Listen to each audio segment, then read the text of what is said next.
శ్రీ శ్రీ శ్రీ చాగంటి కోటేశ్వరరావు గారి ప్రవచన కార్యక్రమంలో భాగంగా ముందుగా వారిని పుష్పమాలాంకృతుల్ని చేయవలసిందిగా సాయి బంధు శ్రీ కొవ్వూరు కృష్ణార్జునరావు వారిని మనందరి తరఫున కోరుతూ ఉన్నాము.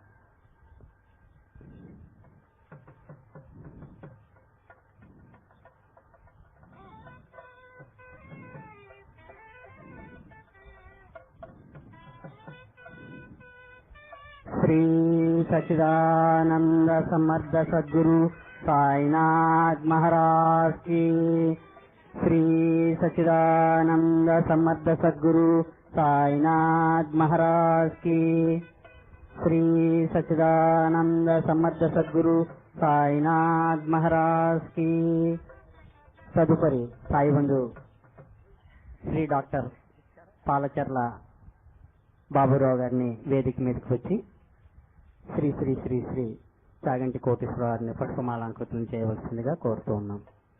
శ్రీ సచిదానంద సమర్థ సద్గురు సాయినాథ్ మహారాజ్ की శ్రీ సచిదానంద సమర్థ సద్గురు సాయినాథ్ మహారాజ్ की సాయిరాం.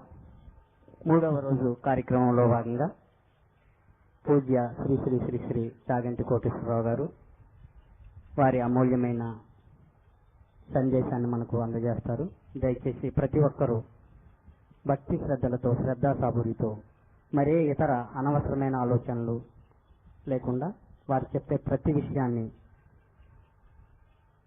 క్షుణ్ణంగా ఆవలింపు చేసుకుని ప్రతి ఒక్కరూ కూడా వారి జీవన విధానంలో వాటిని అమలుపరచుకోవడానికి కనీసం నేటి నుండి ప్రయత్నించాల్సిందిగా కోరుతూ స్వామి వారిని వారి ప్రసంగాన్ని ప్రారంభించవలసిందిగా ప్రార్థిస్తున్నాం. సాయిరాం సాయిరాం సాయిరాం.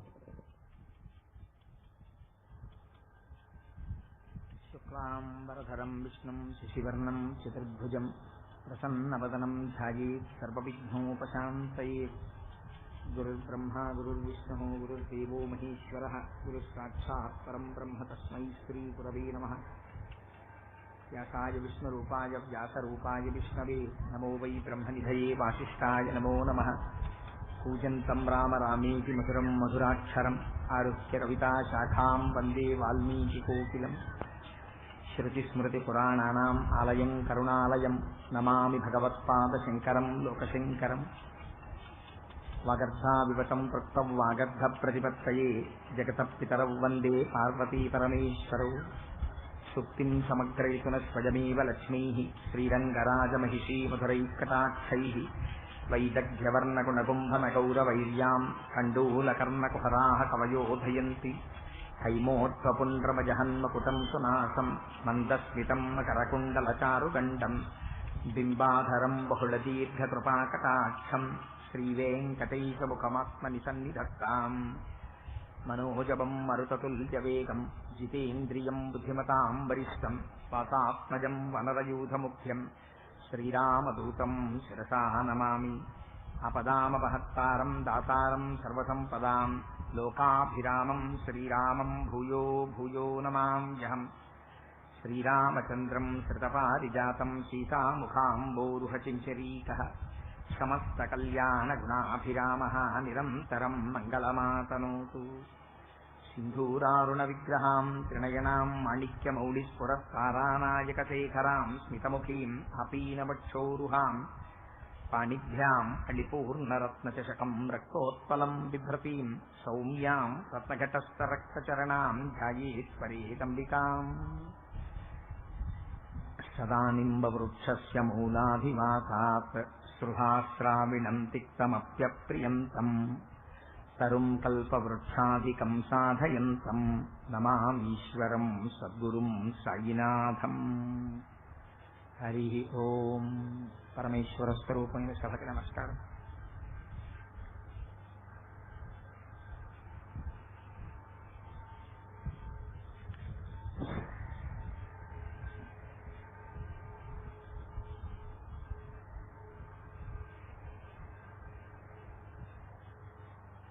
శ్రీ సుబ్బారావు గారికి, ఇక్కడ ఉండేటటువంటి సాయి బంధువులకి, సాయినాథుని యొక్క భక్తి మండలికి నా యందు ఉన్నటువంటి అపారమైనటువంటి ప్రేమ నాకు తెలుసు. అదొక చిన్న మనవి. ఎందుచేత అంటే నా కోరికలోని నిజాయితీని తెలుసున్నవారు కనుక దాన్ని అన్యథా భావించక అంగీకరిస్తారు అని చెప్తున్నాను. ఇంతంత దండలు రేపటి నుంచి అక్కర్లేదు. ఎందుకనంటే ఒక్క 5 మూరలు 2 రూపాయలు పెట్టి ఒక 10 రూపాయల దండ వేయండి చాలు. ఎందుకంటే ఇందులో మిగిలినటువంటి ద్రవ్యం ఏదైనా ఉంటే సాయిబాబా గారి దేవాలయానికి వెచ్చించండి. ఎందుకంత దండ? నేను కూడా ఆయన యొక్క పాదరేణువుని. అందుకని ఇంత దండ అక్కర్లేదు. రేపటి నుంచి దయచేసి నా కోరిక మన్నించి ఇంతంత దండ కాకుండా ఒక్క 10 రూపాయల దండ కన్నా వ్యయం చెయ్యవద్దు. అలా చేస్తే నేను సార్థకత చెందినవాడని అవుతాను. మహానుభావుడు ఆయన ఎన్నో గొప్ప విషయాలు చెప్తే అందులో 2 విషయాలు చెప్పినందుకు రోజుకి నాకు ఇంతంత దండలా వద్దు అని దయచేసి సుబ్బారావు గారు నా కోరిక మన్నించండి. నిజాయితీతో కోరాను. సరే, నిన్నటి రోజున మనం ప్రసంగాన్ని పూర్తి చేసే సమయానికి ఒక మాట చెప్పుకున్నాం. బాబా గారు తన దగ్గరకు వచ్చినటువంటి రాధాబాయి దేశ్ముఖ్ కనబడేటటువంటి ఒక వృద్ధ స్త్రీని ఉద్దేశించి మాట్లాడుతూ శ్రద్ధ, సాబూరి ఈ 2 కూడా నా గురువు నా దగ్గర నుంచి ఆశించినటువంటి 2 పైసలు. అందులో ఒక పైసా శ్రద్ధ. శ్రద్ధ అంటే పూనిక, విశేషమైనటువంటి నమ్మకం. ఆ నమ్మకం మధ్యలో ఏ విధమైనటువంటి అనుమానము కాని శంక కాని లేనటువంటి నమ్మకం. అన్నం తిన్న తర్వాత ఆకలి తీరుతుందా, నీళ్లు తాగిన తర్వాత దాహం తీరుతుందా అన్న అనుమానం లేకుండా నీళ్లు తాగితే దాహం తీరుతుందన్నది ఎంత విశ్వాసమో, అన్నము తింటే ఆకలి తీరుతుందన్నది ఎంత విశ్వాసమో, తన గురువు పట్ల శిష్యునికి ఉండవలసినటువంటి గురి విశ్వాసము అటువంటివై ఉండాలి అని. నిన్ను ఉద్ధరించగలిగినటువంటిది గురుశక్తి కన్నా గురువు పట్ల నీకుండవలసినటువంటి అపారమైన విశ్వాసము. ఆ విశ్వాసమునందు వైక్లభ్యము కాని తొట్టుపాటు కాని ఉండకూడదు. ఉండనటువంటి విశ్వాసము కలగాలి. కలిగితే దాని పేరు శ్రద్ధ అని పిలుస్తారని, ఆ శ్రద్ధ అన్న మాటని ఆస్తిక్య బుద్ధి అని, దాన్ని వాల్మీకి మహర్షి కూడా రామాయణంలో వాడారని, శ్రద్ధామివ విమానితాం అని. అంత చదువుకున్న రావణాసురుడు కూడా సీతమ్మ తల్లిని అపహరించి తీసుకుని వస్తే సీతమ్మ తల్లి ఇదే ప్రశ్న వేసింది, ఏమయ్యా నీ శ్రద్ధ ఇలా ఉంది అని. వాల్మీకి మహర్షి అవమానింపబడిన శ్రద్ధలా సీతమ్మ ఉంది అని ఉపమానం చెప్పి యథార్థమునకు ఆ రావణాసురుడు చదువుకున్నటువంటి చదువు అవమానింపబడింది అన్నారు. ఎందుకని? అంత వేదం చదువుకున్నాడు, ఏమిటి ప్రయోజనం? అంత వేదం చదువుకున్నా చెయ్యరాని పని చేస్తున్నాడు. అంటే ఒకడు ఒక విషయాన్ని నమ్మాడు అని ఎలా తెలుస్తుంది? ఒకరి యందు గురి ఉన్నది అని ఎలా తెలుస్తుంది? యువతల వారి యొక్క ప్రవర్తన చేత తెలుస్తుంది.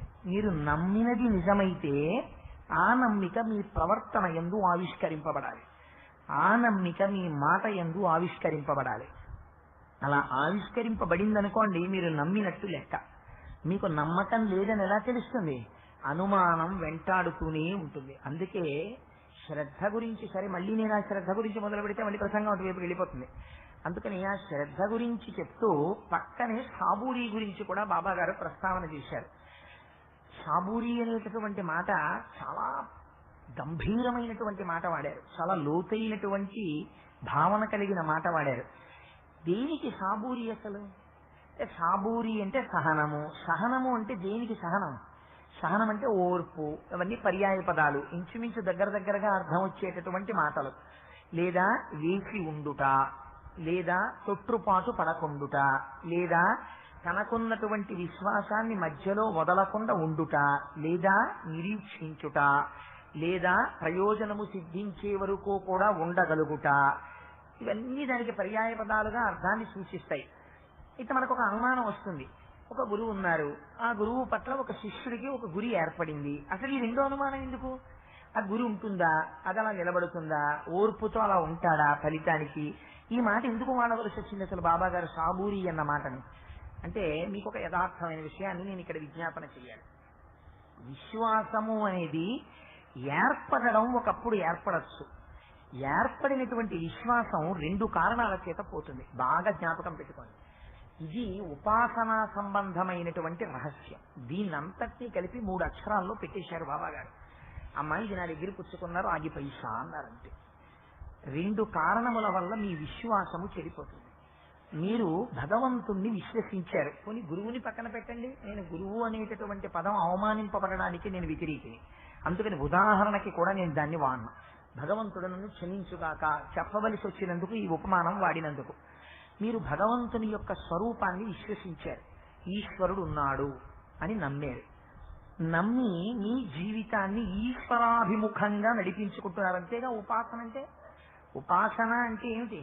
ఉపాసన అంటే భగవంతుడు ఉన్నాడు అని నమ్మి మీకు వస్తున్నటువంటి ప్రతి విషయాన్ని, మీరు చేస్తున్నటువంటి ప్రతి కర్మని ఈశ్వరార్పణగా నడుచుట.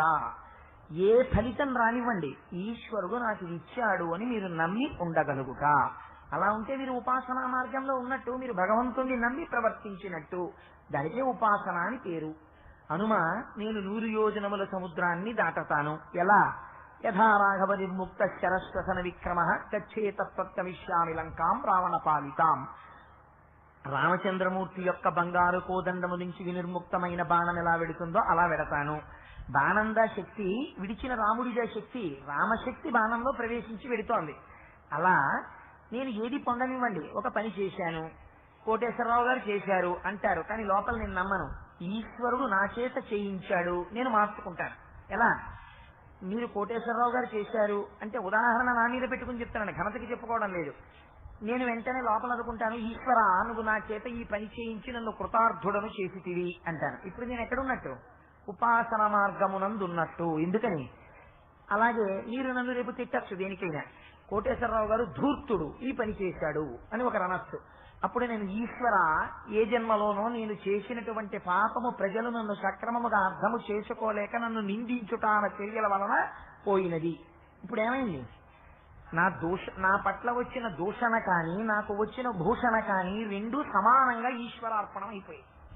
తప్పించి అందులో నా ప్రమేయం నేను ఎప్పుడూ పెట్టుకోలేదు. పెట్టుకోకుండా వెళ్ళగలగడం ఉపాసన మార్గం. ఇది 2 కారణముల వల్ల చెడిపోతుంది. ఇలా చెడిపోవడమే సబూరి పాడైపోవడం అంటారు. ఇదే ఆయన సబూరి అన్న మాటలో వాడారు. ఎందుకు పాడైపోతుందండి విశ్వాసం? ఉపాసన ఎందుకు దెబ్బతింటుంది? మొట్టమొదటి కారణం ఎందుకు దెబ్బతింటుందంటే మీ కామ్యం వల్ల దెబ్బతింటుంది. భగవంతుణ్ణి ప్రార్థన చేయడం మొదలుపెట్టినటువంటి ప్రతివాడు కామ్య కర్మ చేయడం మొదలు పెడతాడు. మొదట ఏదో కోరిక, దిక్కుమాలిన కోరిక, మనుష్య ఉపాధిలో ఉన్నాడు కదా, అందుకని రజోగుణ తమోగుణములని 2 గుణముల యొక్క ప్రకోపం వస్తుంది లోపల. వస్తే ఓ కోరిక పట్టుకుంటుంది, నాకు ఈ కోరిక తీరాలి, ఆ కోరిక తీరాలి అని భగవంతుడికి విజ్ఞాపన చేస్తాడు. అది యుక్తాయుక్త విచక్షణ ఉండదు. మనిషికున్న గొప్పతనం ఏమిటంటే, ఈ కోరిక పొందడానికి నేను అర్హుడను కానా, ఈ విచక్షణ వాడికి ఉందనుకోండి, వాడు చాలా ఉత్తముడై కూర్చుంటాడు. అసలు ఈ విచక్షణ ఉండదు. ఈ విచక్షణ లేకుండా ప్రపంచంలో ఉన్నవన్నీ నాకు కావాలి, పిచ్చి పిచ్చి కోరికలన్నీ ప్రారంభం అవుతాయి. ఈ కోరిక ప్రారంభమై ఈశ్వరుడి దగ్గర చెప్తాడు. ఎందుకని అంటే వీడికి ఒక అలవాటైంది, నేను భక్తుణ్ణి, నేను రోజు పూజ చేస్తాను, నేను గుళ్ళో పెడతాను, కాబట్టి నేను భక్తుణ్ణి అనడానికి కావలసినటువంటి లాంఛనములను కొన్నింటిని నేను ధరించాను. ఏదో నేను విభూతి పెట్టుకుంటున్నాను, నేను బొట్టు పెట్టుకుంటున్నాను, నేను రుద్రాక్షలు వేసుకుంటున్నాను, నేను ఏదో ఇలా ఉపాసన చేస్తున్నాను, కాబట్టి నేను పరమభక్తుణ్ణి. అందుకు నేను చేయాలి. ఇప్పుడు భగవంతుడు నన్ను కాపాడాలి. కాపాడడం అంటే ఏంటి? నా కోరిక ఏ కోరికలున్నా ఈశ్వరుడు తీర్చాలి. ఇప్పుడు ఈశ్వరుడు మీ ముంగిట ఉన్నటువంటి ఒక పాలు మీ దృష్టిలో. ఎందుకనంటే మీ కోరికలన్నీ తీర్చాలి. వ్యాసుడు అన్నాడు, లలితా సహస్రం అంతా చెప్పి వాంఛితార్థ ప్రదాయిని అన్నాడు. ఎంత గమ్మత్తైన మాట వాడాడో చూడండి. యోగ్యమైన కోర్కెలను ఇచ్చుదానా అన్నాడు. వాంఛితార్థ ప్రదాయిని అంటే కోరిన కోరికలు ఇస్తుందని కాదు, మీకు ఏది యోగ్యమో అది ఇచ్చు తల్లి అన్నాడు. ఎంత గమ్మత్తైన మాట వేసేశారో చూడండి. మీరు ఏ కోరికలు కోరితే ఆ కోరికలనిచ్చు తల్లి అని ఆయన అనలేదు. అలా అయితే కామదా అనాలి. ఎందుకు ఆ మాట అండం అంటే, చిన్నతనంలో పిల్లవాడు చెయ్యకూడనటువంటి పనులు కొన్ని ఉంటాయి. వాడికి తెలియదు, ఈ పని చెయ్యకూడదు అని వాడికి విచక్షణ ఉండదు. అందుకని వాడు ఏం చేస్తాడంటే, ఆ చెయ్యకూడనటువంటి పనిని నేను చేస్తాను అని సరదా పడుతుంటాడు. వాడికి పుస్తకాలు తీసి చదువుకోవాలని ఉండదు, అస్తమానం టీవీ చూద్దామని ఉంటుంది. అస్తమానం టీవీ పెట్టు కూర్చుంటాడు. అమ్మ అంటుంది, ఇప్పుడు టీవీ పెట్టకు, ఇప్పుడు పరీక్షలు, నువ్వు చదువుకో అంటుంది. ఇవి 2 పరస్పర విరుద్ధమైన విషయాలు. వాడు చదువుకుంటే ఉన్నతిలోకి వస్తాడు, అమ్మకి తెలుసు. వాడికి ఇప్పుడు టీవీ చూస్తే వాడు సుఖంగా ఉంటాడు, వాడికి తెలుసు. వాడికేం కావాలి? టీవీ కావాలి. అమ్మకేం కావాలి? వాడు వృద్ధిలోకి రావడం కావాలి. నువ్వు టీవీ చూడకు అని అమ్మ చెప్తుంది. వాడి ఇంద్రియములకు వశుడయ్యాడు. ఇప్పుడు వాడి కంటికి టీవీ కావాలి. అందుకని అజ్ఞానంతో వాడు టీవీ చూస్తానంటాడు.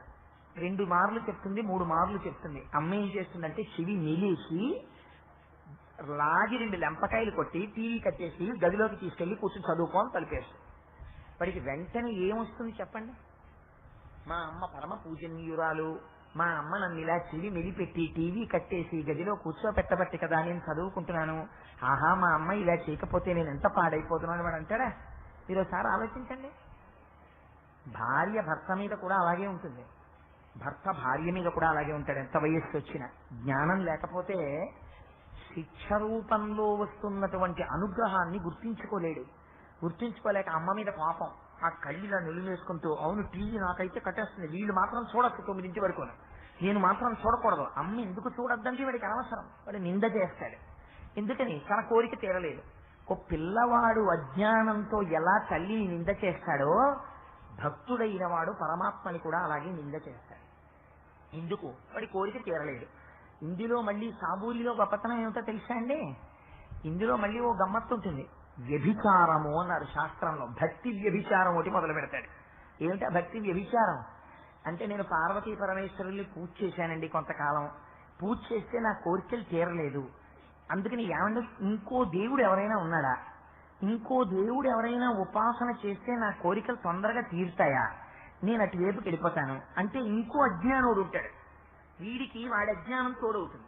వాడెంత లేచి మాట మాట్లాడతాడంటే భగవంతుడి గురించి, ఈ దేవుణ్ణి వదిలేయి, ఆ దేవుణ్ణి పట్టుకుంటే ఆయన కోరికలు తీర్చడంలో ఆయనే సాటి, ఆయన కోరికలు బాగా తీరుస్తాడని చెప్తాడు. వెంటనే వీడు ఏం చేస్తాడంటే ఈ విగ్రహాలు మూట కట్టేసి తేరగా శివాలయాలు అవి దొరుకుతాయి, తీసుకెళ్లి ఎవడూ చూడకుండా తెల్లారకట్ట అక్కడ పెట్టేస్తాడు. ఈ చండీశ్వరుడి దగ్గర పెట్టేసి ఈ కొత్త విగ్రహం ఒకటి కొనుక్కొస్తాడు, అది పెడతాడు ఇక పూజామందిరంలో పెట్టి, ఇంకా అది మొదలు పెడతాడు.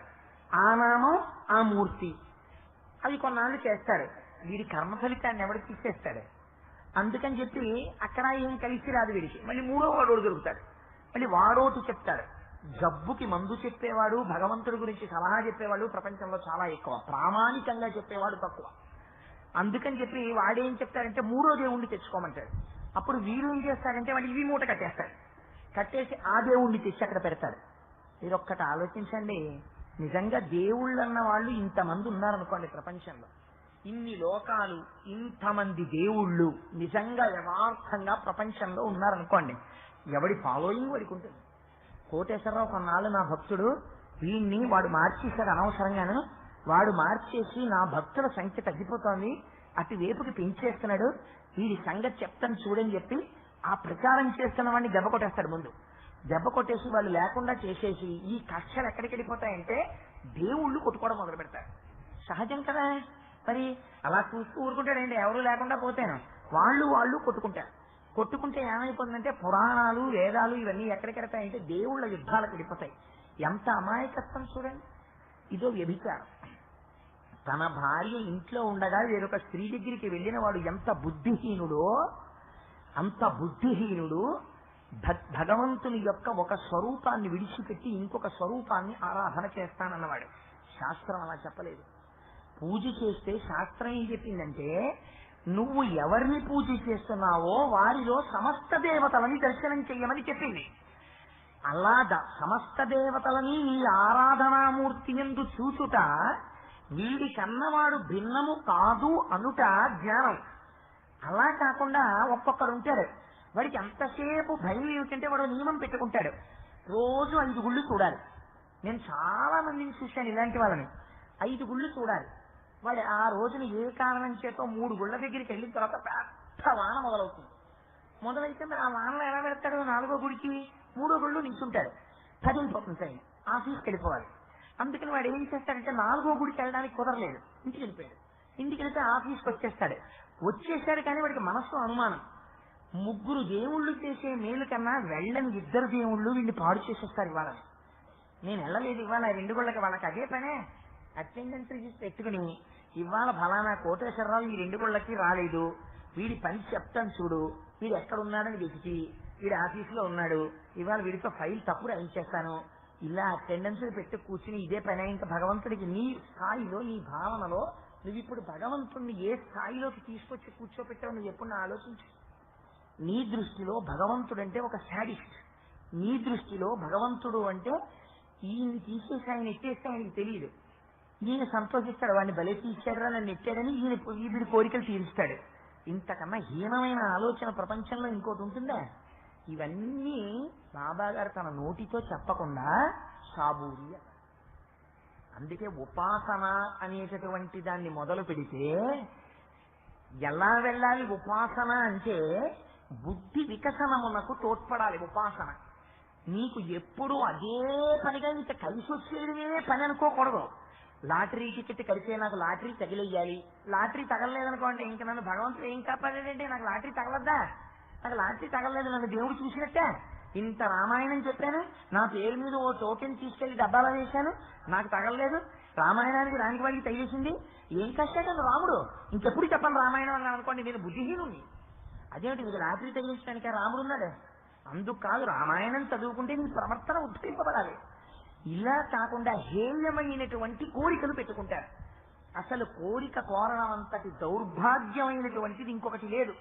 నీ తల్లిని నీ తండ్రిని నువ్వు కోరిక కోరక్కర్లేదు. నువ్వు ఏ కోరిక కోరకపోయినా నిన్ను పొదివి పట్టుకోవడమే నీ తల్లిదండ్రులకు తెలుసు. అయినప్పుడు నువ్వు భగవంతుణ్ణి పూజించి నువ్వు పైకొచ్చేది. అందుకే మన పెద్దలు ఒక మాట చెప్తారు, ఏ పని చేసినా ఏం చేస్తావు, సర్వం శ్రీ ఉమామహేశ్వర పరబ్రహ్మార్పణమస్తు, లక్ష్మీనారాయణ పరబ్రహ్మార్పణమస్తు, సాయినాథ పరబ్రహ్మార్పణమస్తు. నువ్వు ఎవరిని భగవంతుడిగా కొలుస్తున్నావో వారికి అర్పణ చేసేసి పైకి రా. వస్తే వాడు నిన్ను రక్షించుకుంటాడు. రక్షించుకుంటాడన్నది శ్రద్ధ, ఓర్పు, సాబూరి. ఇందులో మీ కోరిక తీరలేదు, ఏదో ఒక కోరిక తీరలేదు. మీరు నిజాయితీగా ఇలా గుండెల మీద చెయ్యేసుకు చెప్పండి, సాయిబాబా గారిని పూజ చేసిన వాళ్ళందరూ కోరిన కోరికలు అన్నీ తీరిపోతాయా? ఒక్క నాటికి తీరవు. నేను యథార్థం చెప్తున్నాను. అన్ని కోరికలు తీరవు, అలా తీర్చడం అన్నది జరగదు. వాంఛితార్థ ప్రదాయిని, కొన్ని కోరికలే తీరుస్తారు.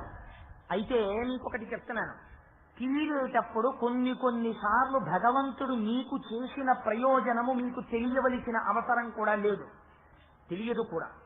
ఒకనాడు మీకు తెలియదు, పెద్ద ప్రమాదం మీకు జరగాల రోజున. ఈ సందులోకి మీరు వెళ్ళాలి, వెడితే ఆ సందులోంచి ఇరుకు సందులోంచి అటువైపు నుంచి వస్తున్న ట్రాక్టర్ తొట్టి మీ తలకి తగలాలి. కానీ మీరు ఆ రోజున భగవదార్చన చేసి ఈశ్వరుడున్నాడు అని మీరు నమ్మి బయటికి వెళ్ళారు. సర్వదా సర్వదేశేషు పాతుత్వాం భువనేశ్వరి మహామాయా జగద్ధాత్రీ సచ్చిదానందరూపిణి అన్నారు. అమ్మ నువ్వు అంతటా ఉన్నావు, నువ్వు రక్షించని వెళ్ళిపోయారు. అమ్మ ఉంది రక్షించుకుంటుంది, మీకు నమ్మకం. సాయినాథుడు ఉన్నాడు రక్షిస్తాడు, మీకు నమ్మకం. మీరు అక్కడ దాకా వెళ్ళారు. వెళ్ళిన తరువాత సందు తిరగబోతుంటే ఓ ఇట్నుంచి వెడుతున్న రెండాటోలు అట్నుంచి వెడుతున్న రెండాటోలు సందు బ్లాక్ అయింది. అబ్బా టైం అయిపోతుంది, ఈ సందులోకి వెళ్ళొద్దని అటు సందులోకి వెళ్ళారు. మీరు అటు సందులోకి వెళ్ళడం ఏమైందంటే మీకు ట్రాక్టర్ యొక్క తొట్టె తగిలి తల దెబ్బతిని హాస్పిటల్లో ఉండాలి. కర్మ ఫలితాన్ని భగవంతుడు ఎంత జాగ్రత్తగా తీస్తాడంటే మీ పూనిక చూశాడు. అరే వీడు ఇంత పూనిక పెట్టుకుని వెళ్ళాడు. అప్పుడు ఏం చేస్తాడంటే మీరు అటుగా విడుతుండగా రెండో సందులోకి వెళ్ళారు, టైం అయిపోతుందని.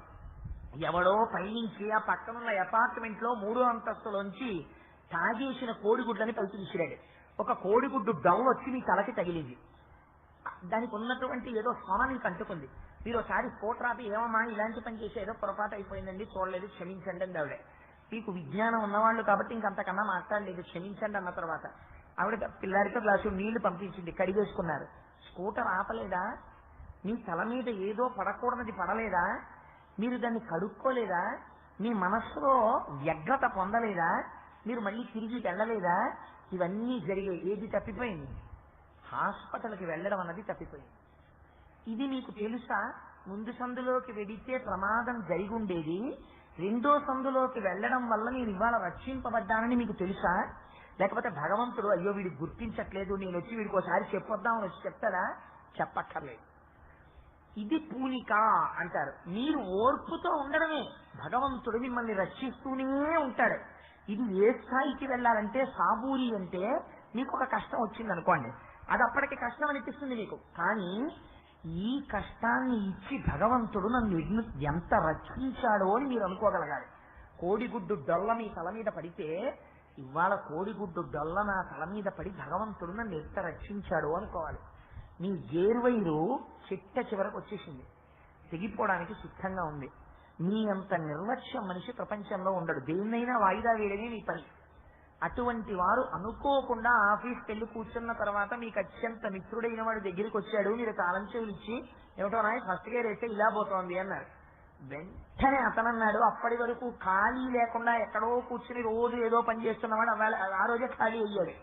ఖాళీ అయ్యి ఓసారి ఉండండి స్కూటర్ చూపిస్తానని తీసుకెళ్లి మళ్ళీ వచ్చి కోటేశ్వరాడే గేరు వైరు సన్నగా ఇంత వెంట్రుక అంత వాసుకొచ్చిందండి, తెగిపోకుండా ఎలా ఉందో దీన్ని ఇవాళ మీరు ఇంటికి పట్టుకెడితే మధ్యలో తెగిపోయి ఉండేది అన్నాడు. నిజంగా తెగిపోతే మీకు ఎంత ప్రమాదం జరిగేదో. మీరు వెళ్ళేటటువంటి రోడ్ అంతా ట్రాఫిక్ రోడ్డే. ఏమో ఆ క్షణంలో భగవంతుడు మీకు స్కూటర్ తాళాలు అతనికి ఇప్పించడం ఏమిటి, ఆ స్కూటర్ వైరు బాగుపడిపోవడం ఏంటో, స్క్వేర్ వైరు కూడా బ్యాగ్ లో పెట్టించుకొచ్చాడు, తాళాలు ఇచ్చాడు. ఇప్పుడు ఎవరు రక్షించారు చెప్పండి? మీకు తెలియాలా రక్షింపబడుతున్నారని? తెలియక్కర్లేదు, రక్షింపబడుతూనే ఉంటారు. ప్రతి చర్యలో మీరు భగవంతుడికి ఆపాదించగలగడం సాబూరి. ఇది వైక్లభ్యానికి వస్తుంది. ఎప్పుడు మీకు జ్ఞానం తొట్టుపాటు పడింది అనుకోండి, పడితే కష్టం వచ్చింది అనుకోండి, దేవుడు లేదండి అంటే, సుఖం వచ్చింది అనుకోండి, దేవుడు ఉన్నాడని ముందు గుడికి వెళ్ళడం. మీరు బాగా జ్ఞాపకం పెట్టుకోండి ఈ విషయాన్ని. మీకు కష్టం వస్తే తేలికగా ఎవరి మీద పారేస్తారంటే ఈశ్వరుడి మీద పారేస్తారు. నేను ఇంత భక్తుడిని, నాకు ఈశ్వరుడి కష్టం తెస్తాడా? వాడెక్కడున్నాడండి? లేడు దేవుడు అంటాడంతే. వెంటనే మీకు సుఖం వచ్చింది, వెంటనే ఇది నాది కాదు, నాకు ఈశ్వరుడు ఇచ్చాడు ఈ సుఖాన్ని అని ఉన్నవారు ఉన్నట్టు కాళ్ళు కడుక్కుని అపవిత్ర పవిత్రో వా సర్వావస్థ అంగతోటి వా ఈశ్వరే పుండరీకాక్షం సభాష్యాభ్యంతర శుచి పుండరీకాక్ష పుండరీకాక్ష పుండరీకాక్ష అనుకుని స్నానం కూడా చెయ్యకుండా ఉన్నవారు ఉన్నట్టు వెంటనే దేవాలయంలోకి వెళ్ళి, స్వామి నాకు ఇంత మేలు చేశావు అను, మీ పూజా మందిరంలోకి వెళ్ళి సాష్టాంగ నమస్కారం చేసి, ఈశ్వర నాకు ఇంత మేలు చేశావనో మీరు అనగలుగుతున్నారా? మనం అంటలేదే, మీరు అంటున్నారేమో పెద్దలు, నాకు తెలియదు. నేనంత స్థాయికి ఇంకా ఎదగలేదు. నాకు ఒక ఉపకారం జరిగితే నేను నా పూజా మందిరంలో వెంటనే ప్రణిపాతం చెయ్యట్లేదే. నీకు మేలు జరిగితే ఈ గొప్ప, నీకు కీడు జరిగితే అందుకోవడానికి నెత్తికెత్తుకోవడానికి నీకు ఈశ్వరుడు నీ ఇంటి పాలేరా? నీకెక్కడుంది సాబూరి? ఇది నీకు సాబూరియా? ఇది నీ ఓర్ప? నీ ఉపాసనలో నువ్వు ఎదిగావా? నీకు వేచి ఉండడం చేతనైందా? చాలా. సాయిబాబా గారు తన గురువుని 12 సంవత్సరాలు అనుగమించారు. అనుగమించినప్పుడు బాబా గారికి తన గురువు గారు ఇన్ని సంవత్సరాలు చేస్తే నీకు ఈ శక్తులు వస్తాయని కానీ నువ్వు ఈ సిద్ధిని పొందుతావని కానీ చెప్పినట్టు బాబా మనకు ఎక్కడా చెప్పలేదు. 12 ఏళ్ళు ఉన్నారో 14 ఏళ్ళు ఉన్నారో ఆయన వెంట తిరిగారంతే. ఎలా? చాపని చాప పిల్ల చూసినట్టు, తాబేటు పిల్ల తాబేలుని చూసినట్టు నా గురువు ఉన్నారు అంతే. ఆయన వెంట తిరిగారు. ఎవరు రక్షించారు? ఎవరు ఈ స్థాయిని ఇచ్చారు? ఆయన గురువు ఇచ్చారు. ఈ 12 ఏళ్లలో అయ్యా 8 ఏళ్ళు అయిపోయిందండి, మీ వెంట తిరిగానండి, నాకేం వచ్చిందండి, నాకేం రాలేదండి, నన్ను ఎవరు గౌరవించారు, నన్ను ఎవరన్నా తీసుకెళ్లి సన్మానం చేశారా, సత్కారం చేశారా, నాకంటూ ఎవరైనా శిష్యులు ఉన్నారా? ఏమిది కానీ సార్ మీ చుట్టూ తిరిగి 8 ఏళ్ళు అయిపోయింది, ఫలానా ఆయన చుట్టూ 3 ఏళ్లు తిరిగి శిష్యరికం చేశారు ఒక ఆయన, ఇప్పుడు చూడండి ఆయన ప్రభ ఎలా వెలిగిపోతోందో, నిజంగాను ఆయన్ని ఎంత గౌరవిస్తున్నారో అని బాబాగారు ఎప్పుడైనా అడిగారా? ఇది సాబూరి, ఇది ఓర్పు, ఇది సహనం, వహించగలుగుట, సహించగలుగుట. ఈ మధ్యలో తొట్టుపాట్లు వచ్చినా కూడా మీరు ఎదగగలగాలి. మీరు ఒక్కటి జ్ఞాపకం పెట్టుకోండి. ఇవాళ ఒక వెంకటేశ్వరుడి విగ్రహం దేవాలయంలో ఉందనుకోండి, కోటీశ్వరులు రాజాధిరాజులు వచ్చి ఇలా నమస్కారం చెయ్యొచ్చు, పంచామృతాలతో అభిషేకం చెయ్యొచ్చు, పెద్ద పెద్ద పదార్థాలున్న పేటికలు తెచ్చి నైవేద్యాలు పెట్టచ్చు. కానీ ఆ విగ్రహం తయారవడానికి ఎంత కష్టపడిందో మీకు తెలుసా? అదొక రాయి కొన్ని 100 సంవత్సరములు నీటిలో నానిపోతే అనేక చేపలు పీతలు కప్పలు వచ్చి ఆ రాయి కింద దూరితే ఎవరో ఒక స్థపతి దాన్ని చూసి, బాగా నీటనానిన రాయిరా, ఇది పనికొస్తుందిరా విగ్రహం చేయడానికని ఏ పీఠాధిపతికో చెప్తే, ఆహా అటువంటి శిల అయితే అందులోంచి చెక్కవయ్యా అంటే ఆ శిలకి తాళ్లు కట్టి ఒడ్డుకు లాగి దాన్ని ఎండిపోయేంత వరకు ఉంచి, లోపల ఎక్కడ నీరు ఉండిపోకూడదు విగ్రహంలో, నీరంతా ఆవిరైపోయేంత వరకు ఎండలో పారేసి దాన్ని ఈడ్చుకొచ్చి ఉలులు పట్టుకొచ్చి శిల్పులు చెక్కేటప్పుడు ఆ రాయి మీదే కూర్చుని ఒక బొడ్డు చెక్కుతూ ఉంటారు. చెక్కినప్పుడు బొడ్డు తనంత తాను వస్తుందా వెంకటేశ్వర స్వామి విగ్రహానికి బొడ్డులో ఉలి పెట్టి కొడతాడు, సుత్తి పెట్టి. ఒక కన్ను చెక్కుతూ ఉంటాడు, చెక్కుతున్నప్పుడు సన్నటి ఉలి పెట్టి కంటి లోపల ఉలిని పెట్టి సుత్తి పెట్టి కొడుతున్నాడు. ఎన్ని ఉద్ధాన పతనములకు నిలదొక్కుకోవాలో నీకు తెలుసా? అంత తేలిగ్గా ఈశ్వరానుగ్రహం పొందగలను అనుకుంటున్నావా? సాబూరి సహనం ఉండాలి, ఓర్పు ఉండాలి, నిలదొక్కుకోగలగాలి. ఉద్ధాన పతనాలు వస్తాయి, ఓసారి కష్టం వస్తుంది, ఓసారి సుఖం వస్తుంది. అన్ని ఈశ్వరార్పణం చెయ్యగలగాలి. నేను కన్ఫెషన్ ఉండాలి, అన్నిటికన్నా గొప్పది. మీరు మనసు విప్పి చెప్పగలగాలి ఈశ్వరుడి దగ్గర. నేను పరమ యథార్థం చెప్తున్నాను, మనం ఎవ్వరం ఈ పని చెయ్యం. మనం భగవంతుడి దగ్గర నిజాయితీగా ఇది వెళ్ళి చెప్పగలిగిన వాడు ఉండడు. మీ ఇంటి విగ్రహాలు, మీ పూజా మందిరంలో విగ్రహాలు మీ అహంకారానికి ప్రతీకలు. ఎందుకని మీరు ఓ మాట అంటారు, ఇది ఎక్కడ తెచ్చానో తెలుసా? కాశీలో కొని తెచ్చానంటావు. ఇది ఎక్కడ తెచ్చానో తెలుసా? తిరుమలలో కొని తెచ్చానంటావు. ఎప్పుడు కొని తెచ్చానన్నావో అప్పుడే పోయింది నీ భక్తి. నువ్వు కొని తెస్తే వచ్చిన వాడేవాడు, నన్ను ఉద్ధరించడానికి వచ్చిన నా తండ్రి అన్న భావన నీకు ఉండాలి. ఉంటే నిన్న రాత్రి నువ్వు ఒక తప్పు చేశావు. నిన్న రాత్రి నీ వల్ల జరగరాని పొరపాటు ఒకటి జరిగింది. మరునాడు ఉదయం నువ్వు తలస్నానం చేసి పూజా మందిరంలో కూర్చుని నీ భార్య వినక్కర్లా, నీ బిడ్డలు వినక్కర్లా, తలుపేసుకుని పూజా మందిరంది కళ్ళ నీళ్లు పెట్టుకుని పరివేదన చెంది, ఈశ్వర నా వల్ల ఈ పొరపాటు జరిగింది, నేను దీన్ని అధిగమించలేకపోతున్నాను తండ్రి, ఎంత ప్రయత్నం చేస్తున్నాను, నా వల్ల కావట్లేదు, నన్ను ఉద్ధరించవయ్యా తండ్రి అని నువ్వు చెప్పగలవా? పూజా మందిరంలో ఉన్నది విగ్రహం కాదు పరమాత్మ అని నువ్వు నమ్మగలవా? నమ్మి నువ్వు తప్పులు నువ్వు చెప్పగలవా? ఆయన దగ్గరికి వెళ్ళి చెప్పుకున్నాడు దూర్జయి. కాళహస్తీశ్వరుడి దగ్గరికి వెళ్ళి కాయలు కాచిపోయినదిలే కాయము వధూ నఖగ్రముల చేయని చెప్పాడు. ఈశ్వర తెల్లారులేస్తే నీ గుడికి వస్తాను, అభిషేకం చేస్తాను, గొప్ప కవిత్వం రాస్తాను, శారదా కటాక్షం ఉంది, గొప్ప గొప్ప మాటలు చెప్తాను. ఇదేమి ప్రారంభమో ఈశ్వర, స్త్రీ సుఖం నుంచి నా మనస్సు మళ్లించుకోలేకపోతున్నాను. ఒక్క స్త్రీతో ఉండేటటువంటి సుఖం నా మనస్సుకి సరిపోవడం లేదు. సరిపోక వేశ్యవాడలలో తిరుగుతున్నాను రాత్రుళ్ళు. ఆ వేశ్యలు నా శరీరాన్ని గిల్లుతున్నారు. గిల్లితే నాకు ఒక రకమైన సుఖం కలుగుతోంది. దాని చేత నా ఒళ్ళంతా కాయలు కాసింది. ఇన్ని కాయలు కాసినా నాకు ఇంకా స్త్రీల యొక్క ఊరువల సౌందర్యం, తొడల మీద ఉన్న సౌందర్యం పట్ల నా కామం తీరలేదయా. రోషీరోయదు కామినీజనుల తారుణ్యోను సౌఖ్యంబులను బాషీబాయదు పుత్ర మిత్రధన సంపద్భ్రాంతి వాంఛాలతల్ కోశీకోయదు నామనంబకట నీకున్ ప్రీతిగా సత్క్రియల్ చేసి చేయదు దీని తుళ్ళనసవే శ్రీకాళహస్తీశ్వర అని చెప్పుకున్నాడు.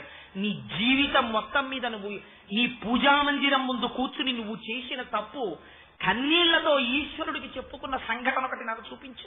ఇంత నిజాయితీగా, ఈశ్వర నేను తప్పు చేస్తున్నాను, నా వల్ల ఈ దోషం జరుగుతోంది, నేను దీన్ని అధిగమించలేకపోతున్నాను, నా పొరపాటు జరుగుతోంది, తండ్రి నన్ను మన్నించు, ఇంకొకసారి వచ్చి నీకు నేను ఇలా క్షమార్పణ చెప్పవలసిన అవసరం లేకుండా ఆ బలహీనతని గట్టెక్కగలిగిన బలాన్ని నాకు ఈ తండ్రి అని చెప్పుకున్నవాడెవరు? ఇలా చెప్పుకోగలిగేవనుకో నువ్వు సాబూరిలో నిలబడ్డావని గుర్తు. నువ్వు ఉద్ధాన పతనాల్ని, కష్ట సుఖాల్ని, లోటుపాట్లని రాయలవారి చేత నేను మన్ననలు పొందానని చెప్పుకున్నాడు. నేను ఇంత స్థితికి వెళ్ళానని చెప్పుకున్నాడు. ఈశ్వర నీ పాదములు పట్టుకుంటే సాలెపురికి మోక్షం ఇచ్చావని చెప్పుకున్నాడు. చెప్పుకుని వేశ్యవాడలలో తిరుగుతున్నానని చెప్పుకున్నాడు. దుర్జటి దాచుకోలేదే. ఎందుకు కాళహస్తీశ్వర శతకం ఇవాళకి ప్రామాణికంగా నిలబడిపోయింది. నువ్వు చెప్పగలిగావా నీ దోషాన్నలాగా? నీ దోషాన్ని చెప్పడానికి నీకు మనసు రాదు, కానీ క్షమాపణ చెప్పడానికి నీ బుద్ధి రాదు. కానీ నీకొకటి కలిసి రాకపోతే నిందించడానికి దేవుడా? నీ ఇంటి పాలేరా భగవానుడంటే? ఏది నీకు సహనం? ఎక్కడుంది నీకు ఓర్పు? ఎక్కడుంది నువ్వు తట్టుకోగలిగిన శక్తి? నిజంగా నువ్వు ఆయన్ని పూజ చేసినందుకు నీకు ఇవ్వవలసిన ఫలితాన్ని ఇవ్వకుండా ఎంత దయాళువై తగ్గించి ఫలితాన్ని ఆయన నిన్ను కాపాడుతున్నాడో, నిజంగా ఈశ్వరుడు వచ్చి నీకు చెప్పాడనుకో, నువ్వు లెంపలేసుకుని కంతుల వెంట నెత్తుటి ధారలు కారుతూ ఆయన పాదాల వినపడాలి. ఎన్ని దోషాలు చేస్తున్నావు లేస్తే! ఎంతసేపు పరమేశ్వరుడి పాదముల యందు భక్తితో నిలబడుతున్నావు! నువ్వు భగవంతుని యొక్క పాదములు నమ్మడానికి నీ అంత నువ్వు కేటాయించుకున్న సమయం కేవలం ఒక అరగంట. దేనికది? నీ ఇంట్లో ఓ పూజా మందిరం, నువ్వు పూజా మందిరంలోకి వెళ్ళి పూజ చెయ్యడానికి నువ్వు పెట్టుకున్న టైము 30 నిమిషాలు. 30 నిమిషాలు నువ్వు కూర్చున్న పూజలో నీ మనస్సు యథార్థంగా నిలబడింది ఎంతసేపు? 5 నిమిషాలు. మిగిలిన 25 నిమిషాలు నువ్వు చేసింది రిచువల్, యాంత్రికమైన పూజ. దానికి ఏమి మనస్సు నిలబడలేదు. నీ మనస్సు నిలబడింది యథార్థమైతే నీకు ఇక్కడ దర్శనమై పూజ అక్కడ ఆగిపోయి ఆనంద తన్మయత్వంతో నువ్వు అలా నిలబడిపోవాలి. అసలు ఆ పూజ ఇంక తర్వాత జ్ఞాపకానికి రాకూడదు. అంతవరకు ఎందుకు? మీకు ఒక్క మాట చెప్తాను. మీరు హారతి ఇస్తుంటారు. మీరు హారతి ఇచ్చేటప్పుడు చేతిలో హారతి పరికరాన్ని పట్టుకుని ఒక చేతిలో గంట వాయిస్తూ శ్రీయకాంతాయ కళ్యాణ నిధయే నిధయేర్దినాం శ్రీ వెంకట నివాసాయ శ్రీనివాసాయ మంగళం అంటారు. హారతి ఇవ్వడానికి హారతి ఎన్ని మాటలు తిప్పాలి, ఎక్కడి నుంచి ఎక్కడి వరకు తిప్పాలి, ఎలా చూపించాలి, దానికి నియమం ఉంది. అలా మీరు నీరాజనం ఇచ్చేటప్పుడు హారతిని తీసుకొచ్చారనుకోండి, నిజంగా మీకు దర్శనం అయిందనుకోండి, మీ మనస్సులోనే ఉన్నటువంటి పరమాత్మ చుట్టూ నీరాజనం తిరుగుతుండగా నీరాజనపు కాంతులలో మీరు ఇలా తిప్పుతున్నప్పుడు సర్వేశ్వరుడి పాదముల మీద మీరు చేసినటువంటి పూజా పుష్పముల చేత నిండిపోయినటువంటి ఆయన పాదాలు, తెల్లటి గోళ్ళు, బంగారు కడియాలు, ఆ పైన పట్టు పీతాంబరం, ఆయన ఇలా కూర్చున్నప్పుడు ముందుకొచ్చినటువంటి మోకాలు, బలిష్టమైనటువంటి తొడ, నడువుకు పెట్టుకున్నటువంటి వడ్డాణం, దానికి ఉన్న చిరుగంటలు, ఆ పైన పైకొచ్చేటప్పటికి ఆయన వేసుకున్నటువంటి యజ్ఞోపవీతం, ఆయన మెడలో ఉన్నటువంటి వనమాల, ఆ చేతులకు పెట్టుకున్నటువంటి బంగారు కంకణములు, కదలిన బాహుపద క్రమంబున రవము చూపెడి నూపు రములవాణి అంటారు పోతన గారు. ఆయన సంతోషంతో ఓయ్ కోటేశ్వరరావు నీరాజనం ఇస్తున్నావా నాకు అని ఇలా చెయ్యెత్తితే ఆ కంకణాలు కదిలితే వచ్చినటువంటి కనకన కనకన ధ్వని, ఆయన చేతులకి మహర్షులు రాసినటువంటి చందనం, ఎర్రటి చెయ్యి, వాటికి పెట్టుకున్నటువంటి లత్తుక, అమ్మవారిని రాత్రి బుగ్గలు పట్టుకున్నప్పుడు అంటుకున్న కస్తూరి, శంఖం లాంటి మెడ, ఇవి నీరాజనపు కాంతిలో దగ్గరగా మీకు కనపడుతున్నాయి అనుకోండి. ఇది ఇలా గంట వాయిస్తూ శ్రీయకాంతాయ కళ్యాణ నిధయే నిధయేర్దినాం శ్రీ వెంకట నివాసాయ శ్రీనివాసాయ మంగళం మంగళాశాసపరైర్మదాచార్య పురోగమై సర్వైశ్చ పూర్వైరాచార్యై సత్కృతాయాస్తు మంగళం అని చెప్పగలరా? మీకు ఏదో ఒకటి కనపడింది అనుకోండి, ఆయన కుండలం తడుక్కన మెరిసింది అనుకోండి, ఆయన పెట్టుకున్నది చెవిలో తామర పువ్వు, ఆయన యొక్క ఇలా కుంతలాలు మీకు కనపడ్డాయి అనుకోండి, మీకు ఏమవుతుంది? శ్రీయకాంతాయ అని ఆగిపోతుంది. ఆగిపోయి ఆ నీరాజనం ఇస్తున్న వారు ఆగిపోతారు, గంట ఆగిపోతుంది. అమ్మ బాబు అదేట చెవు, దాని కుండలం, దాని కాంతి, బుగ్గల్లో దాని ప్రతిబింబం, ఆయన చిరునవ్వు అని అలా ఉండిపోయి ఆ ఆనంద తన్మయత్వంలో కనుకులుకులు నుంచి నీళ్ళు ఇలా వస్తాయి. అలా మీరు చేసిన నాడు మీరు పూజ చేసినట్టు. ఎన్నిసార్లు మీ పూజలో మీకు అలా కళ్ళమ్మని నీళ్ళు వచ్చాయి? ఎన్నిసార్లు మీరు నీరాజనం ఇచ్చినప్పుడు నిజంగా మీకు అలా దర్శనం అయింది? ఏది ఎన్ని మాటలు నిజాయితీగా మీరు నీరాజనం ఇచ్చారు చెప్పండి? వాడు మీ ఇంటి పాలేరా మీ వెంట తిరగడానికి?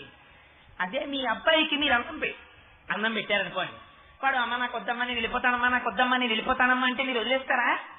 అలా కాదురా, అన్నం తినకపోతే నీరసం వస్తుంది, నాన్న ఆడుకుందు కనివి నీకు చక్క పప్పేసి వేడన్నం చారేసి ఇలా పిసికేసి ఎన్నేళ్ళు వచ్చినా నాన్నగారు ఇలా పిసికేసిన చారు అన్నం అలవాటే పిల్లకి, చక్కగా దాంట్లో నెయ్యి వేసేసి ఇక్కడ నువ్వు నవలక్కర్లేదు, గుటుక్కు గుటుక్కు మింగి కడుపు నిండిపోతుంది, నీళ్లు తాగి తాడుకోవడానికి వెళ్ళిపోతుంది కనివి అని ఇలా నోట్లో పెట్టేసి పిల్లకి చారు అన్నంత కడుపు నిండా పెట్టేస్తున్నావే.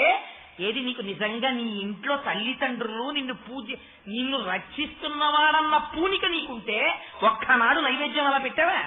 ఒక్కనాడు 2 అరటి పళ్ళకి తొక్క తీసి అక్కడ పెట్టావా? ప్రభువు సేవి అరగించండి అని తొక్క తీసేస్తే ఈగల వెళ్తాయి. రాత్రి పెరుగు అన్నం తిన్నాక నేను తినడం ఎలా నీకు అనుమానం? నీకు పెట్టేటప్పుడే నిజాయితీ లేదు. ఆ పళ్ళు నువ్వు తిందామని పెట్టినవి, ఈశ్వరుడు తినాలని నువ్వు పెడితే కదూ.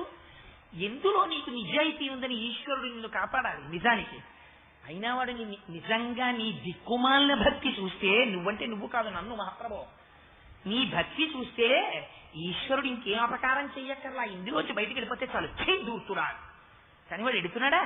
వెళ్ళటం లేదే, ఇక్కడే కూర్చున్నాడే. కూర్చుని ఉంటే వాడి నిజంగా నీ జీవితంలో చిన్న కష్టం వచ్చింది అనుకో, వస్తే ఈశ్వర గతంలో నేను ఎంత పాపం చేశానో అందుకని నా ఎంత అనుగ్రహంతో తండ్రి అమ్మ చిన్నతనంలో కొట్టినట్టు, నాన్నగారు దెబ్బలాడినట్టు, నా ఉద్ధతి కోసం, నా ఉన్నతి కోసం, నన్ను మంచి మార్గంలో పెట్టడం కోసం పెద్ద కష్టం పెడితే తట్టుకోలేనని ఈ చిన్న కష్టంతో తీసేసావా తండ్రి, నేను ఎంత కృతజ్ఞుడనై ఉండాలయ్యా అంటాడు. ఈ మాట నువ్వు అనగలుగుతున్నావా? ఇలా అనలేకపోవడం, కష్టం వచ్చేటప్పటికి ఈశ్వరుడిని నిందించడం నీ ఓర్మి లేకపోవడం కాదు. ఇది సాబూరి పోవుట. పూజ చేసేవాడికి, ఉపాసన చేసేవాడికి పూనికతో పాటు ఉండవలసినది ఈ ఓర్మి. అప్పుడే నీకు నిజంగా భగవంతుని యందు భక్తి ఉంది అని గుర్తు. అందుకే బాబా గారి 2 మాటలు వాడారు. సాబూరిని అలవాటు చేసుకో. కాబట్టి ఇప్పుడు మొదటిది శ్రద్ధ దేని వల్ల పోయింది? నీ తుచ్చకామ్యం వల్ల పోయింది. తుచ్చకామ్యము నీది అని గుర్తిస్తే దానికి విరుగుడు నువ్వు క్షమార్పణ చెప్పాలి. నువ్వు చెప్పలేదు, పొరపాటు తీసుకెళ్ళి ఆయన నెత్తి మీద పెట్టావు, భక్తి వ్యభిచారం చేశావు. ఇన్ని దోషాలు ఎవరివి? నీవి. ఈశ్వరుడివా నీవా? నీవి. కాబట్టి ఇక్కడ పోయింది సాబూరి. మరి రెండోది ఎక్కడ పోతుందండి? రెండో కారణం ఉందన్నారు కదా మీరు. ఏమిటి రెండో కారణం? అంటే నిజంగా ఈశ్వరానుగ్రహం నీకు కలిగింది. నువ్వు ఉపాసన చాలా జాగ్రత్తగా చేస్తున్నావు. కష్టం వచ్చినా ఈశ్వరుడు, సుఖం వచ్చినా ఈశ్వరానుగ్రహమే. ఏది జరిగినా తండ్రి నీ అనుగ్రహమయ్యా అని భక్తితో నిలబడగలుగుతున్నావు. ఇప్పుడేమవుతుందో తెలుసా అండి గమ్మత్తు? ఇప్పుడు పరమేశ్వరుడు మిమ్మల్ని కొత్త పరీక్ష గురి చేస్తాడు. ఏమిటా కొత్త పరీక్ష అంటే? లోకము సమ్మోహనమగుట. వెంటనే ఏమవుతుందంటే మీ వెంట అనుగమించే వారి సంఖ్య పెరిగిపోతుంది. అయ్య బాబోయ్ ఆయన అండి మహానుభావుడండి అంటారు. నమస్కారాలు చేసేవాళ్ళు ఎక్కువైపోతారు. అయ్యా మాకు మంత్రం ఇస్తారా అనేవాడు, అయ్యా మాకు ప్రార్థన రాసి పెడతారా అనేవాడు, అయ్యా మాకు శ్లోకం చెప్తారా అనేవాడు, మీలా ఉపన్యాసం చెప్తానని నేర్పుతారా అనేవాడు, అమ్మో ఆయనకి ఇన్ని దివ్య శక్తులు ఉన్నాయో అనేవాడు. ఇలా మొట్టమొదటిది ఏమైపోతుందంటే లోకము నిన్ను పొగడడం ప్రారంభం చేస్తుంది. ఇలా ప్రారంభం చెయ్యగానే మొదటి రోజు బాగానే ఉంటుంది, ఇది ఈశ్వర అనుగ్రహం రా అదే ఉందంటారు.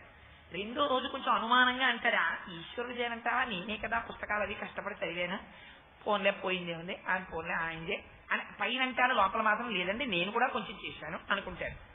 మూడోసారి ఏమంటారంటే ఎంత కష్టపడ్డానో ఎవడికి తెలుసండి అది చెప్పడానికి, ఇలా పూజ చేయడానికి అంటాడు. ఇంకా in terms of his Endeavour బయటికి రావడం మొదలవుతుంది. నేను ఆశీర్వచనం చేస్తే అలా అవడానికి కారణం ఏంటో తెలుసా అండి? 5 గంటలు పూజ చేస్తాను. 5 గంటలు పూజ చేస్తే వీడి ఆశీర్వచనం ఫలించే శక్తి వస్తుందే? ఈశ్వర కృపగా వస్తోంది నీకు ఆ శక్తి. ఈశ్వరానుగ్రహం రావడం ప్రారంభమైంది. ప్రారంభమైతే ఏమవుతుందంటే కొన్ని శక్తులు కూడా వస్తాయి, సిద్ధులు అంటారు వాటిని. ఇంతకన్నా అసహ్యకరమైంది ప్రపంచంలో ఇంకోటి ఉండదు. ఇవి ఎందుకు వస్తాయో తెలుసా అండి? సాధకుణ్ణి పడగొట్టడానికి వస్తాయి. ఇవి వచ్చినప్పుడు తట్టుకోవడం చాలా కష్టం. వీటిని తోసి రాజనాలి. ఈశ్వర నాకు వీటితో సంబంధం లేదయా, నీతో సంబంధం నాకు అక్కర్లేదనాలి. దేనివల్ల నీలో అహంకారం పెరుగుతుందో వాటిని పక్కన పెట్టాలి. ఇది పెట్టాలని చాలా కష్టం. అన్నిటికన్నా ముందు వచ్చేది ఏమిటో తెలుసా అండి? అదే డాక్టర్. సన్మానాలు వస్తాయి. సన్మాన పత్రం అని రాస్తారు, ఇంకంత ఉంటాయి. అందులో నువ్వు ఇంద్రుడవు, నువ్వు చంద్రుడవు, నువ్వు ఉపేంద్రుడవు అని చాలా రాస్తారు. రాసి చిట్ట చివర నువ్వు ఉపన్యాస గోరు, నువ్వు ఉపన్యాస గాజు, నువ్వు ఉపన్యాస ఏదో కేశము, ఇలా ఏవో కొన్ని బిరుదులు ఇస్తారు. ఇస్తే వీడు ఏమనుకుంటాడంటే పాపం ఇంక అక్కడి నుంచి పరమేశ్వర అష్టోత్తరం పోతుంది. పోయి వీడి అష్టోత్తరం వీడి నిర్మాణం మొదలెడతాడు. నాకు ఎన్ని బిరుదులో తెలుసా అండి? ఇప్పటికి 8. దేవుడి దయవల్ల 11 అయితే ఎంత బాగుండో అంటాడు. 11, 16 ఎందుకు అవన్నీ? ఏం చేసుకుంటావు అవన్నీ పట్టుకెళ్ళి? అవి ఎందుకు వచ్చాయి? నువ్వు ఈశ్వరుడు గురించి చెప్పావు. నువ్వు చెప్పావా? నీ లోపల వాయువు వాక్కుగా మార్చాడు పరమాత్మ. మారిస్తే అదొక గౌరవంగా, అదొక పూజా పుష్పంగా వచ్చింది. అంతవరకు దాన్ని అంతకు మించి నీ అహంకారం పెంచుకోవడానికి పెట్టుకోకూడదు. కానీ ఏమైపోతుందంటే ఒక విచిత్రమైనటువంటి లక్షణం వస్తుంది. అక్కడతో ఆగిపోతే అక్కడ ఆగడమే చాలా కష్టం. ఇంకా సిద్ధులు కూడా వెంటపడ్డాయి అనుకోండి, ఏదో అనిమ లగిమ గరిమ ఇలాంటివి కొన్ని వస్తాయి. వస్తే ఏమవుతుందంటే ఇక్కడ కూర్చుంటాడు, అయ్యా మా గేదె తప్పిపోయిందని అన్నారు అనుకోండి. మీరు ఇక్కడ కూర్చుని నీ గేదె ఫలానా చోటు ఉందని చెప్తాడు. ఓడికి చెప్పాడు, వాడికి నిజంగా గేదె దొరుకుతుంది. అయితే భగవంతుడి దగ్గర లక్షణం ఉంటుంది. ఇలా చెప్పినప్పుడు ఏమవుతుందంటే మీరు చేసినటువంటి తపశక్తిని ఆయన మైనస్ చేస్తాడు. మళ్ళీ ఎప్పుడైతే వాడు వెళ్ళి నా గేదె తప్పిపోయినప్పుడు కోటేశ్వరరావు దగ్గరికి వెళ్తే నీ గేది బలానా చోట ఉందని చెప్పారంటే గేదెలు పోయిన వాళ్ళందరూ వస్తారు. వస్తే ఇంక వీడి పని ఏమిటంటే గేదెలు పోయినవి చెప్పడం మొదలు పెడతారు. దీనికే మహానుభావుడు రామకృష్ణ పరమహంస ఒక అందమైన మాట చెప్పారు. Tales and parables of Ramakrishna Paramahansa అని ఉంటుంది, మీరు ఎప్పుడైనా చదవండి, ఎంత అందంగా ఉంటుందో. అందులో ఒక వ్యక్తి చాలా కాలం తపస్సు చేయడానికి వెళ్ళిపోయారు. చాలా కాలం తర్వాత మళ్ళీ పరమహంస దగ్గరికి వచ్చారు. వస్తే కలకత్తాలో దక్షిణేశ్వరంలో ఉన్నారు రామకృష్ణ పరమహంస. వస్తే పరమహంస అన్నారు, చాలా గొప్పది, మీరు ఇంతకాలం ఎక్కడున్నారు అన్నారు. హిమాలయాల్లో తపస్సు చేశాను అన్నారు. ఇంతకాలం తపస్సు చేస్తే మీకేమొచ్చింది అని అడిగారు. చాలా సిద్ధులు వచ్చాయన్నారు. ఏమిటా సిద్ధులు అన్నారు. అందరూ చూడండి, ఇక్కడ కలకత్తా లోపలికి వచ్చేటప్పుడు ఆ నదిని దాటి రావడానికి అందరూ పావలా ఇచ్చి పడవెక్కి వస్తున్నారు. నేనేం చేశానో తెలుసా, నాకున్న సిద్ధులతో నది మీద నడిచి వచ్చానన్నాడు. అంటే పరమహంస అన్నారు, 20 ఏళ్లు తపస్సు చేసి దిక్కుమాలింది పావలా ఎక్కే పడవ మానేసి నీళ్ళ మీద నడవడానికి నేర్చుకొచ్చావా, ఎందుకురా తపస్సు నీకని అడిగారు. పావలా ఇస్తే అయిపోయా, దానికి 20 ఏళ్ళ జీవితం బాగు చేసుకోవడం ఎందుకు? ఇలా ఉంటాయి సిద్ధులంటే. నువ్వు ఇంత తపస్సు చేసింది, ఇంత ఈశ్వరార్చన చేసింది, తప్పిపోయిన గేదుల జాడ చెప్పడానికే. ఎందుకని నువ్వేం సాధించావు ఒకసారి వెనక్కి తిరిగి చూసుకో. వాడెవరికో ఏదో కష్టం వచ్చింది, నీకు ఫలానా దానివల్ల కష్టం వస్తోంది కాబట్టి నువ్వు ఇలా చెయ్యి, వాడికి కొడుకో సలహా చెప్పావు. లేకపోతే వాడు ఎవరికో వాడి కర్మ కలిసి వచ్చిందంటే వాడు ఎవరి గురించో నువ్వు ఏదో ఆరాధన చేసావు. అందుకే అన్ని పైకి చెప్పకూడదు. నీకు అత్యంత అంత్యవాసులు ఉంటారు, వాడు ఉపద్రవంలోంచి బయటికి రావాలని నీకు అనిపించింది, నువ్వు ఒక అర్చన చేశావు, ఒక పూజ చేశావు, ఈశ్వరుడి పాదములు పట్టి ప్రార్థన చేశావు, వాడు వృద్ధిలోకి వచ్చాడు, వాడి కష్టంలోంచి బయటకు వచ్చాడు. అంతే, వాడికి కూడా చెప్పక్కర్లేదు. తెలిస్తే ఓ ప్రమాదం ఉంది. వాడు ఏం చేస్తాడంటే వాచాలత్వం ఇంకోటికి చెప్తాడు, ఫలానా వాడి వల్ల నాకు ఈ ఉపద్రవం తప్పిందని. వాళ్ళందరూ నీ వెంట పడతారు. నువ్వు చేయడం మొదలెట్టావనుకో నీ ఉపాసన అక్కడతో ఆగిపోతుంది. దీనికి మీకు ఒక రహస్యం చెప్పనండి, బాబా గారి జీవితంలోనే జరిగింది. ఉపాసనీ శాస్త్రి అని ఒక ఆయన ఉండేవాడు. ఆయన బాబా గారి దగ్గరికి వచ్చాడు. పారాయణ చెయ్యండి అని ఎందుకంటారంటే, ఉపాసనీ బాబా కదా, ఉపాసనీ బాబా కింద చదివేసుకుని ఎత్తి కట్టేసి ఇవాళ 4వ రోజు అధ్యాయం పూర్తి చేశాడని చెప్పడానికి కదా. నీకు ఏం అర్థమైంది ఉపాసనా బాబా గురించి అయితే?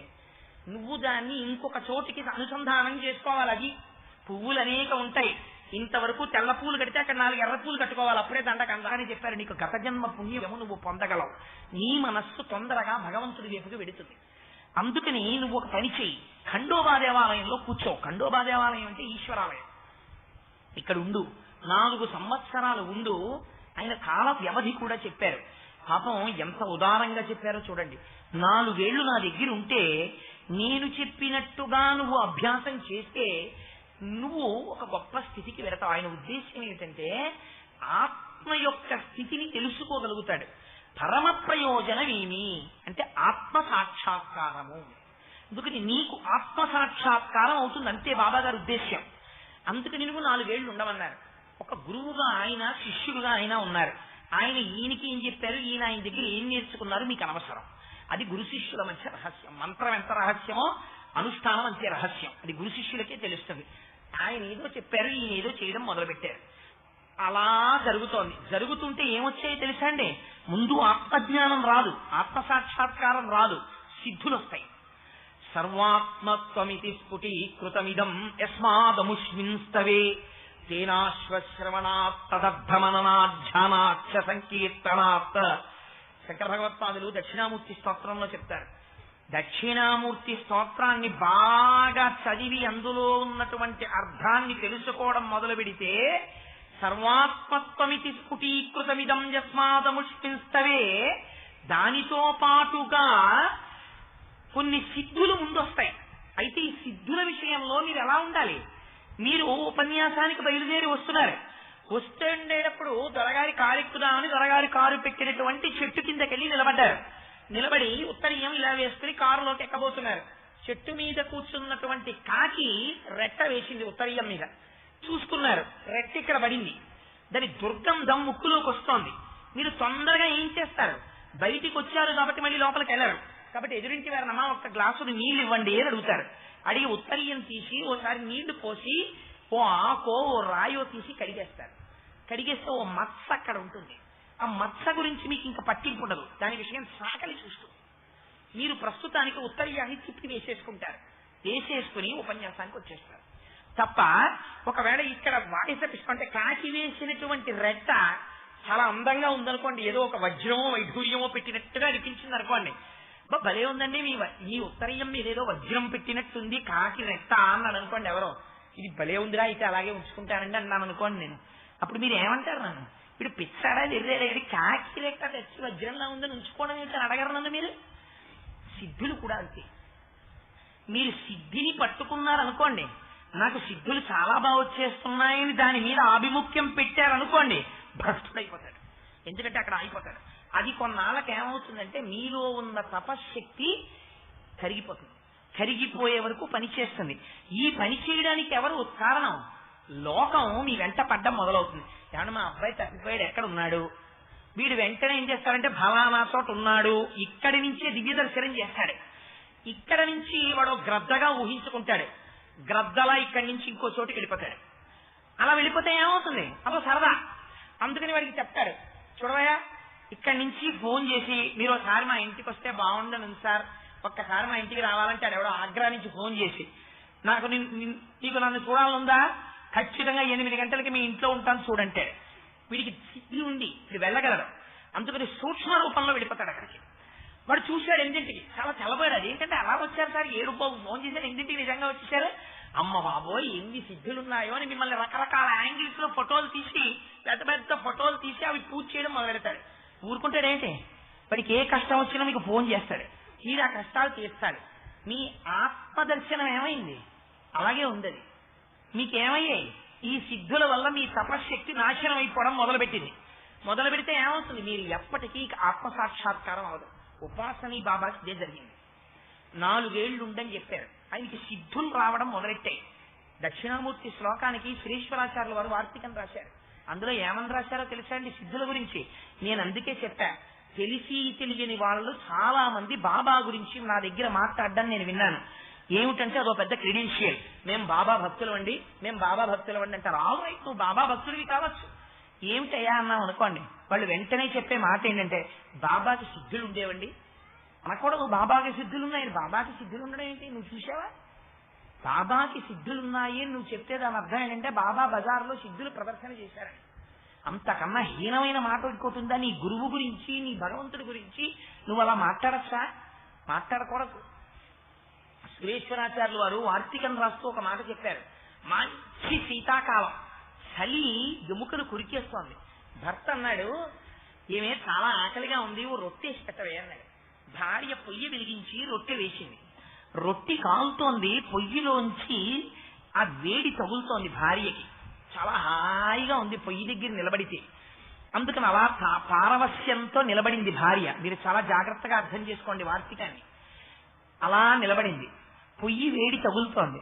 భార్య ఎంతసేపు ఆ వేడి యొక్క సుఖాన్ని పొందుతుంది మీరు ఆలోచించండి. పెనం మీద రొట్టి మాడిపోనంతసేపు మాత్రమే ఆ వేడిని అనుభవిస్తుంది.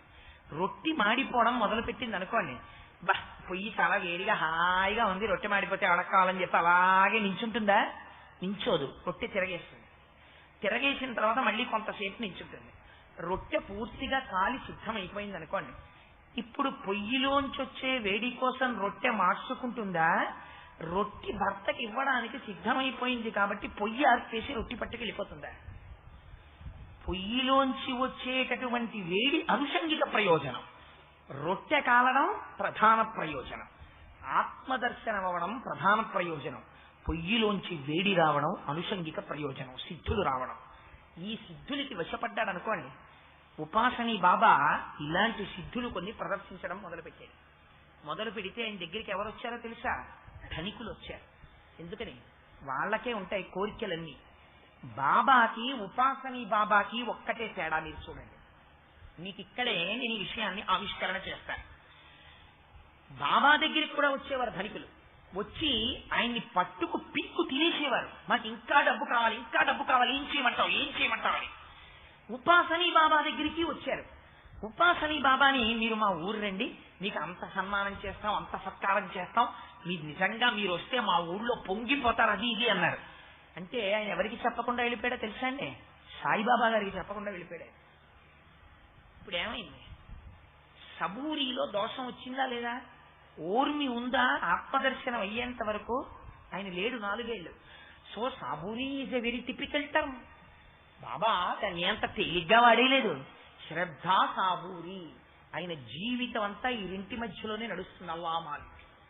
మీరు ఆ కోణంలో పరిశీలన జరిపారనుకోండి, ఉపాసనా రహస్యాలన్నీ బయటకు వస్తాయి.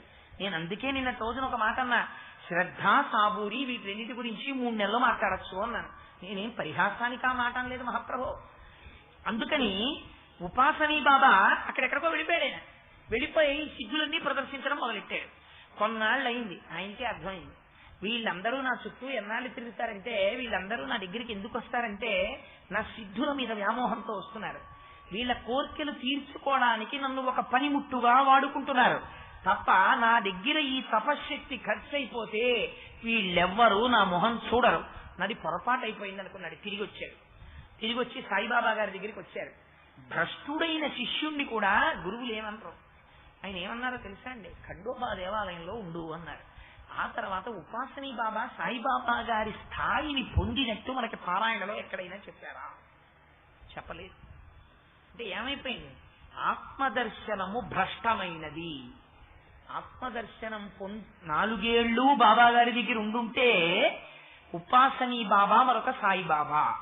సాయిబాబా తన గురువుతో సమానమైన స్థాయిని పొందాను అని చెప్పారు కదా. నా గురువుని నేను ఇలా సేవించానమ్మా, నేను ఈ స్థాయిని పొందాను.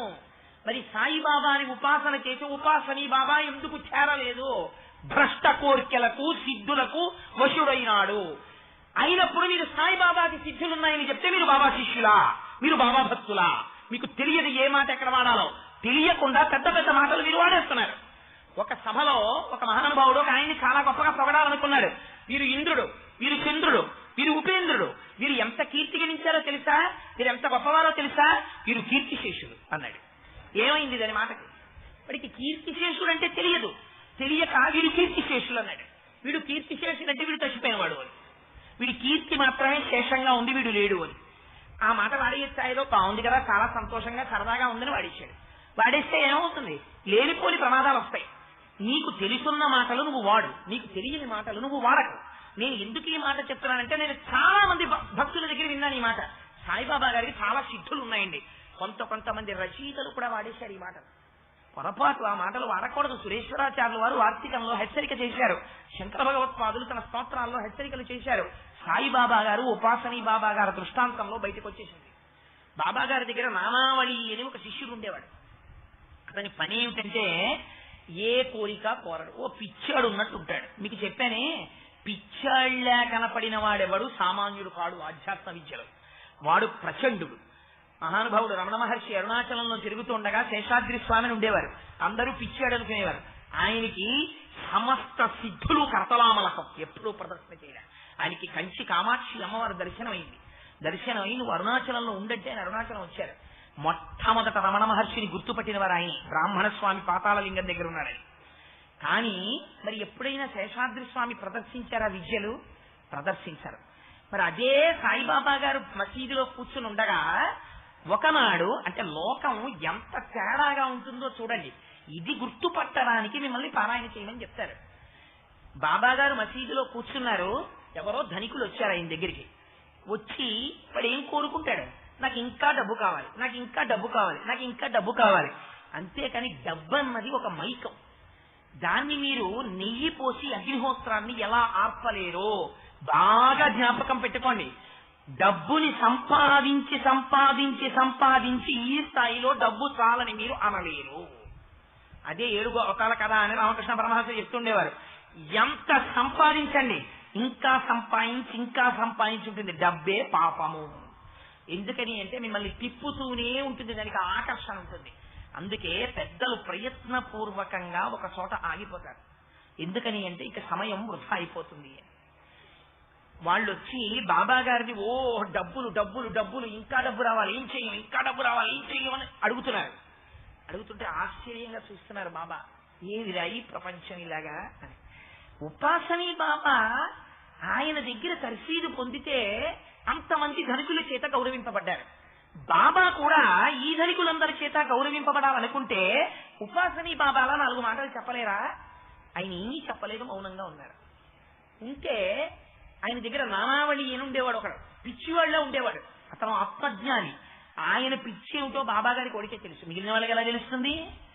ఆయన పరిగెత్తుకుంటూ వచ్చాడు లోపలికి. పెద్ద పిచ్చాడు అడిచినట్టు అరుస్తూ ఉండేవాడు. అతను వస్తుంటే తప్పుకునేవాడు అందరూ. నేను పుస్తకాల్లో చదివిందే మహాప్రభు. గబగబా వచ్చాడు, వచ్చి బాబాకి ఎదురుగుండా కూర్చున్నాడు. కూర్చుని, బాబా నాకు డబ్బు కావాలి. ఎంత డబ్బో తెలుసా? చెట్టు కావాలి. ఆ చెట్టు ఎలాంటిదో తెలుసా? ఇప్పుడే పుట్టాలి. ఈ పుట్టిన చెట్టు ఏమిటో తెలుసా? ఎప్పుడో పెద్దదై పళ్ళిస్తే నేను ఊరుకోను. అలా ఇస్తే కల్పవృక్షం అంటారు దాన్ని. నఖైర్నాకస్త్రీణాం కరకమల సంకోచ శిశిభిః. ఆ స్థాయిలో మాట్లాడాడు నామావళి. కల్పవృక్షం దగ్గరికి వెళ్ళి కోరికలు చెప్తే పువ్వు పూసి కాయి కాసి పండు అవుతుంది. బాబా అంటే నాకు కల్పవృక్షం వద్దాం లేదు. ఎంత గమ్మత్తగా మాట్లాడాడో చూడండి. ఇప్పుడే నాకు